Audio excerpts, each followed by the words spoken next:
समय दासोऽयमिति मां मत्वा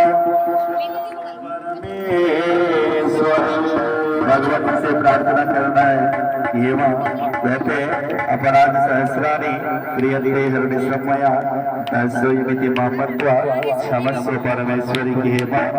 अब तो हजारों अपराध दिन में करते हैं परंतु मां तो मां होती है और कहा गया है कि पूजन में विभिन्न प्रकार की वस्तु का उपयोग किया जाता है।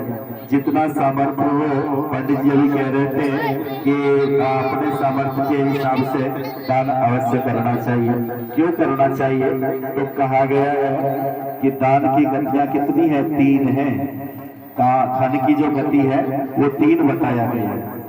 प्रथम उत्तम दान ही है, मध्यम भोग और तृतीय नाश होता है।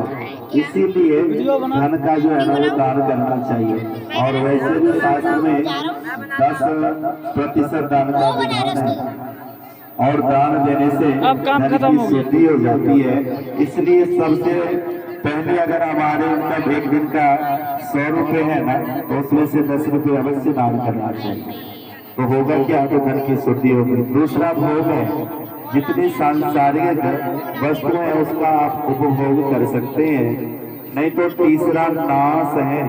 इस धन को कोई यहाँ से लेकर के नहीं गया। कहते पंडित जी ने पिछले दिन भी बताया था कि धनानि भूमौ पशवस्य गोष्ठे भार्या गृह द्वारे जन श्वसाने देह शिताया परलोक द्वारे कर्मानुगो गच्छति जीविका। तो धन को कोई लेकर के नहीं जाता है, अपने कर्म को लेकर के जाता है। तो कहा गया है करो भगवान विश्व राखा जो जस करे सो सफल जाता। इस संसार में सबसे अच्छा जो है वो कर्म को प्रधान माना गया है। इसलिए पंडित जी अभी कह रहे थे कि आपने इधर भी दान करना है और मंदिर बनाने के लिए भी दान देना है और जितना हो सके गणना नहीं करनी है। यज्ञ में दान की गणना भी का विधान नहीं है। जितना हो सके, जितना सामर्थ्य है उस प्रकार से दान करना चाहिए।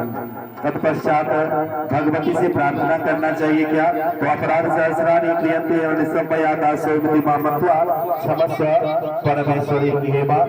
हम तो हजारों अपराध करते हैं परंतु मां तो मां होती है और एक पुष्प चढ़ा देने से भगवती प्रसन्न हो जाती है। इसलिए पूजन में केवल 2 ही चीज चाहिए, एक श्रद्धा और दूसरा सुमन।